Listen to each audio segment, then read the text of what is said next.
Hello and welcome back to another episode of Blasters and Boomsticks with your hosts Dan and Grant. So today, Dan, we're going to be reviewing the 2021 recently released Kong vs. Godzilla.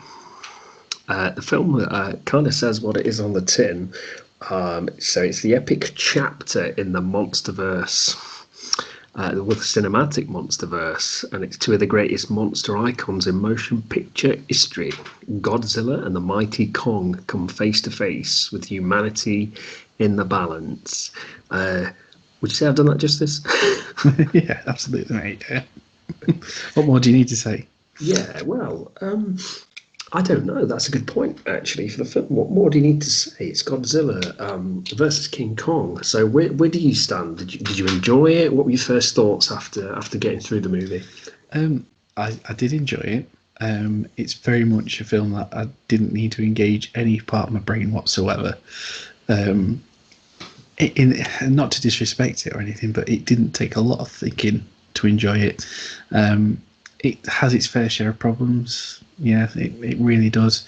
But it's pretty to look at. And it has giant monsters fighting, beating the shit out of each other, which is because I went in with extreme low expectations.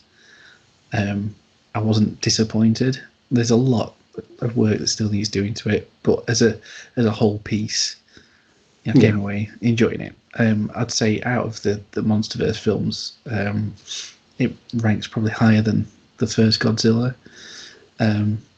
But I would say overall, Kong Skull Island is still my favourite installment in this series.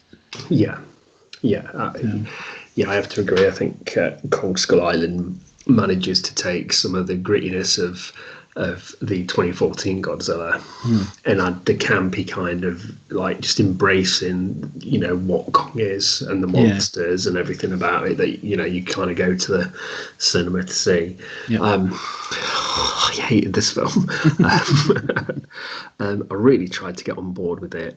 And I think I love that the runtime, they've not thought, give us another Batman, Superman. Yeah. People going to want to kind of see a battle and end up like drained after 3 hours or 2.5 hours. So I love that they did that. But I kind of thought time disappeared too quickly with the human characters. They did nothing, offered little. The pointless. And I kept thinking, I kept feeling like I wasn't paying attention. I was thinking, I've missed something here, surely. Like, these guys just can't be walking through government facilities and top facilities, an inept kid. Obviously, Millie Bobby Brown, who, was in the last Godzilla King of the Monsters, movie. Yeah. And then the internet conspiracy theorist. Yeah. And then Les said to me about the Elon Musk kind of character. It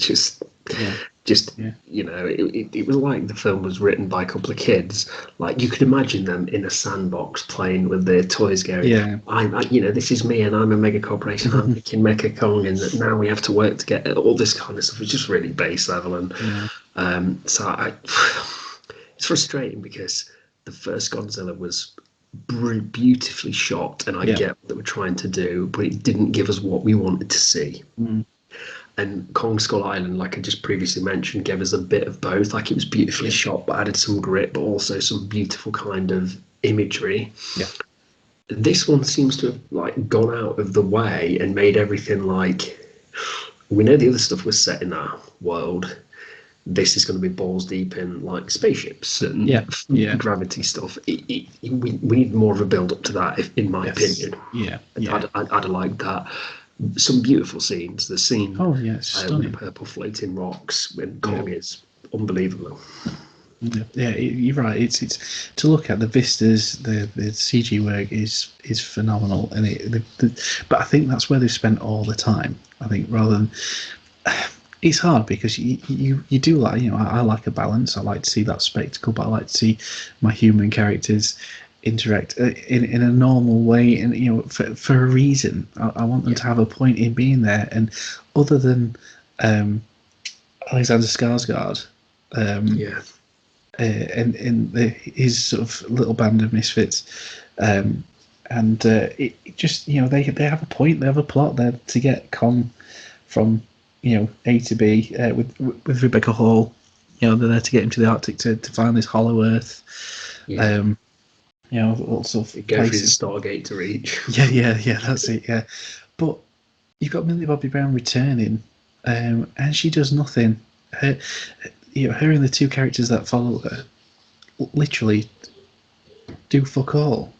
Pratfall the way through the film. Oh yeah, and it's just for literally for them to sabotage the air quotation villain's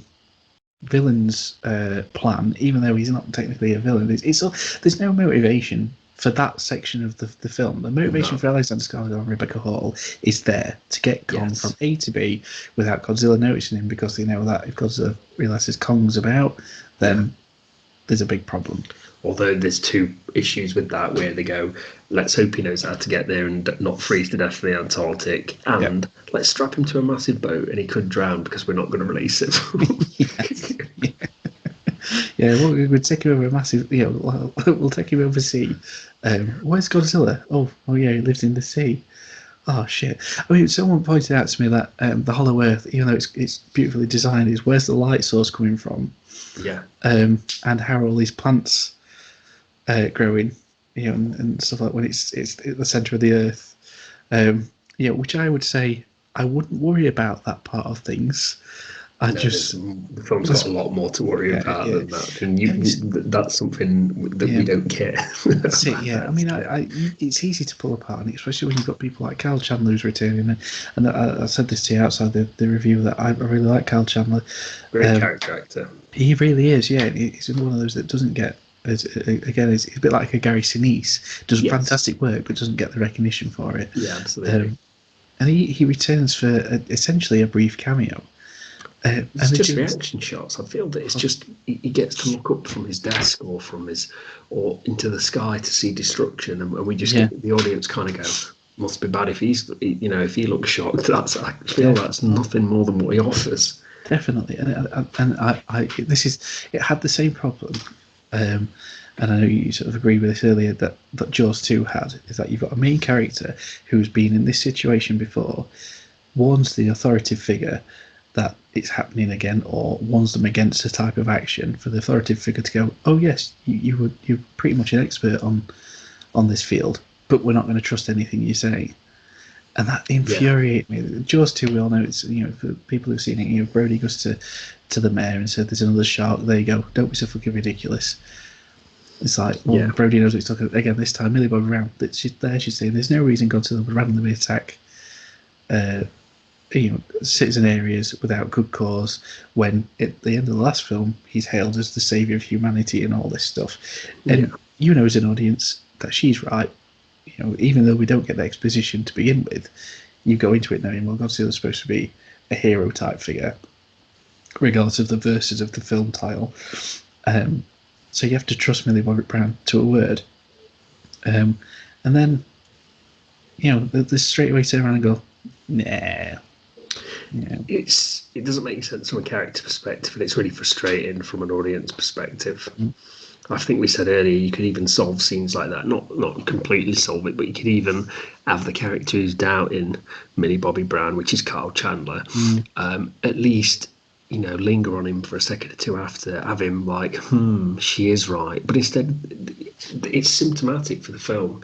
It never stops to breathe. It never stops to give the people context for the guy to go, we never get a scene where the villain gives motivation or the human kind of antagonist goes, we're doing this because it's just like, I want more power, or to be an apex, or to it's all very generic. And it is. It's even like you say, so the villain is essentially he wants to one up the monsters. He wants to take back the Earth for the humans, even though in the last film Godzilla essentially eradicated all the other Titans. And so essentially, for all we know, he's the last one left, other than Kong.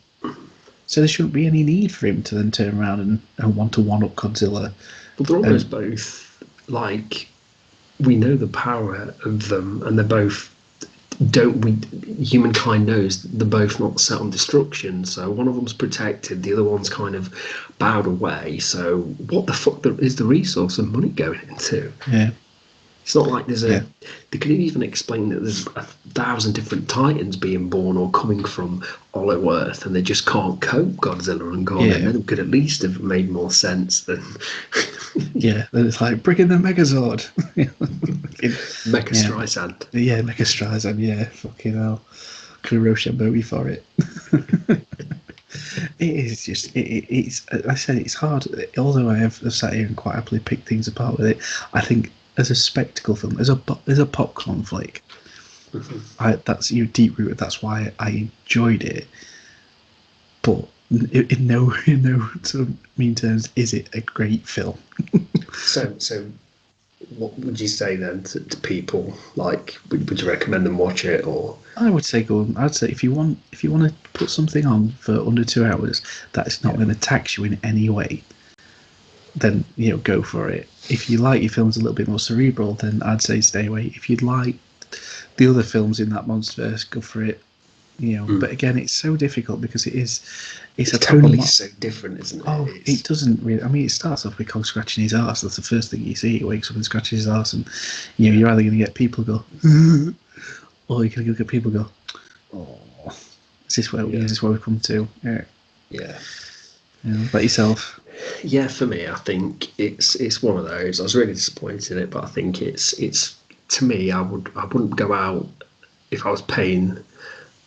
Like Joe Public thinking I'm undecided. I wouldn't pay to rent this yet. It's like on Microsoft Store, like it's like £14. I think it's quite steep. If there's a group of you and you want to put something on mindlessly and all can share in a couple of quid, I think it's perfect for that and that.